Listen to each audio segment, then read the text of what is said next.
उद्योगाच्या क्षेत्रामध्ये 200 वर्षापूर्वी औद्योगिक क्रांती झाली, मोठे मोठे कारखाने निघायला लागले आणि त्या कारखान्यांमधून एक कामगार हा विषय पुढे आला. आहेरे आणि नाहिरेचा वर्ग याचं चिंतन झालं.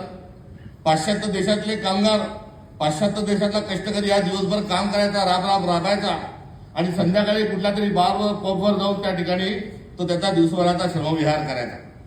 तर महाराष्ट्रातला शेतकरी कष्टकरी हा शेतात राबायचा आणि मंदिरावर जाऊन हरिपाठ म्हणून, भजन म्हणून, कीर्तन म्हणून त्या ठिकाणी स्वतःच्या श्रमाचा परिहार करायचा.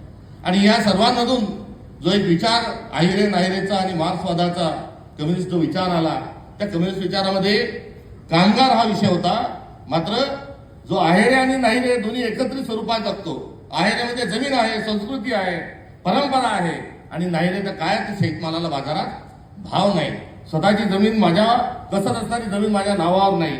या दोघांचं एकत्रित असणारा जो शेतकरी आहे, या शेतकऱ्याला आणि कामगाराला एकत्र जोडून जो एक महान विचार महाराष्ट्रामध्ये जो प्रकट झाला, त्या महान विचाराचं एक विद्यापीठ हे या पाटील परिवाराच्या अनुषंगाने आहे.